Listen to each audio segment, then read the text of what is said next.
Hey, what is up, everybody? This is Stevie Breach coming to you here today. We are driving home from work. Monday Night Raw.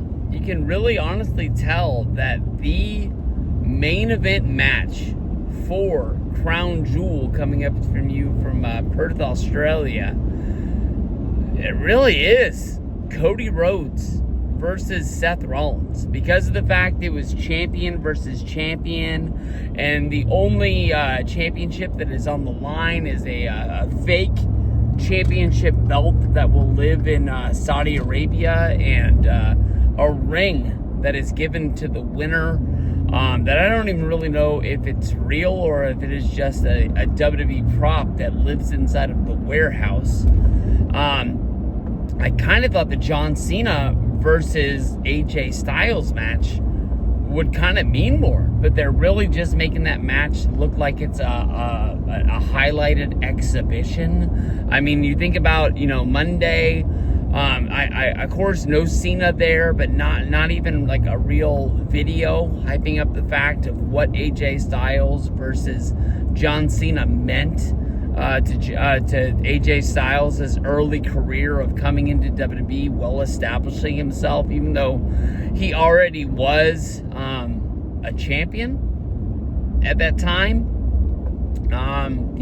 Honestly, kind of weird. But, Cody versus Rollins is a huge storyline that got a video. That got a huge promo from Seth Rollins, and then a surprise show up from Cody Rhodes to sort of go with the promo inside of the ring. I mean, you got to think, how many times has Cody Rhodes shown up on Monday Night Raw and not been advertised for 2 days before Raw to make sure that you tune in?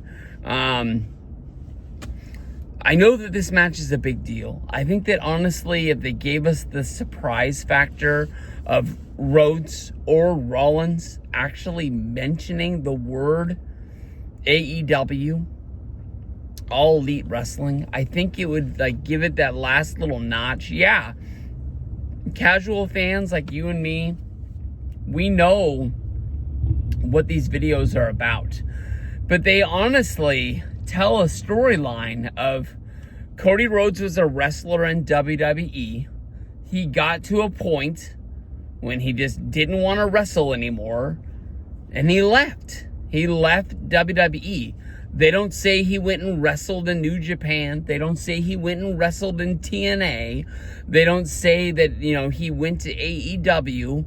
They make it seem like Cody Rhodes just up and retired and took a job at the local grocery store, being a checker, just going beep, beep, beep all day long. And then all of a sudden one day said, hey, I think I'm going to show up at WrestleMania 38 and I'm going to be the one to challenge Seth Rollins, because Rollins doesn't have a competitor for WrestleMania.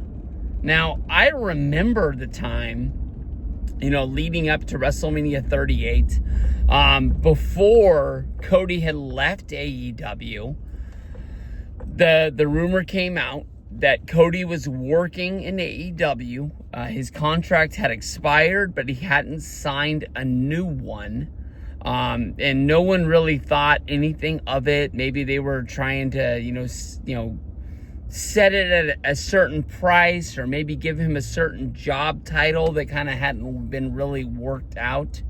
And then all of a sudden, before his match with Sammy Guevara for the TNT title, it came out Cody's leaving AEW. And maybe, I think a lot of people thought, well, he's just kind of playing hardball. Maybe people at that time thought that Cody wanted to be head booker. I mean, he was a main event of a guy in AEW that he wanted to be. It came out, he didn't want to fight for the championship. He didn't want to be the champion. He didn't want to be looked at as a guy who booked himself into being the champion and holding up the company. And then, of course, if anything would have gone wrong, everybody would have blamed, well, it's because your head booker is booking himself as a champion, and he's not really, drawing in, crowds, and either whether if it's numbers or attendance or anything like that. I just don't get why they don't mention where he went. I mean, you have, this deal going with TNA where, you guys talk about each other. They're showing up on NXT. I'm sure that you could get like the footage of him being in Impact.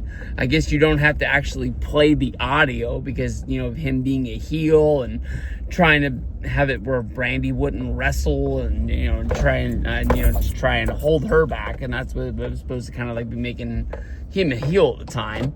But, I don't know. Like, when I think of this match, I'm just kind of surprised that, like, they're pushing down the Cena match. At the same time, they're magnifying this match as, like, the biggest match of the Crown Jewel pay-per-view. I'll tell you this much. Last year, Crown Jewel, I don't know why, but it was just one of the pay-per-views of the few that I just skipped. I saw the highlights, I read the results, and I was good to go. Well, no, that's a lie. I remember at one time I was kind of out of wrestling.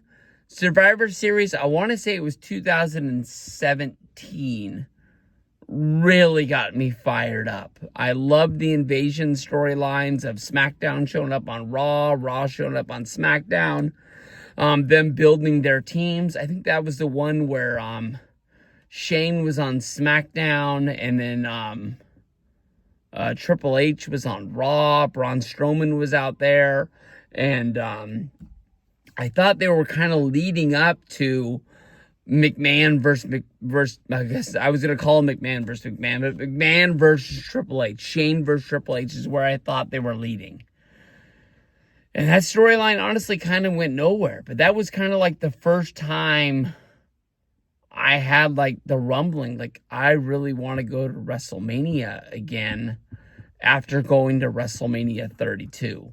And although I think the end of Survivor Series kind of killed that for me, but I mean, other ones kind of worked, like, especially when they brought in NXT and they made it like a triple threat deal, like, SmackDown versus Raw, and all of a sudden NXT showing up saying like, hey, don't forget about us. We deserve to be on this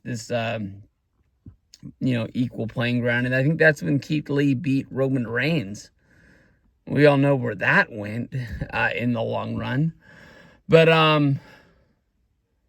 don't know. I really feel like this is going to be a really good match. But especially the start time here in California on the West Coast, it's 4 a.m. 7 a.m. on the East Coast isn't that bad. But I don't know really how many people are going to be waking up and wanting to do that, especially with Raw starting in 2 days. I think it starts, that early as well, come Monday, which I wonder what the number is going to be on that. I mean, of course, with it being on Netflix, you can watch it whenever you want to, but I wonder what the live viewing numbers are going to be. I think it's going to be an awesome match. I just wonder when it really comes down to it, if people are going to look at this match and think that there's no stakes, it doesn't really matter. It's just sort of like a Cody versus Seth thing, and it might as well not even be, a title match or a main event kind of deal, and they'll just figure out what happens and just move on from there.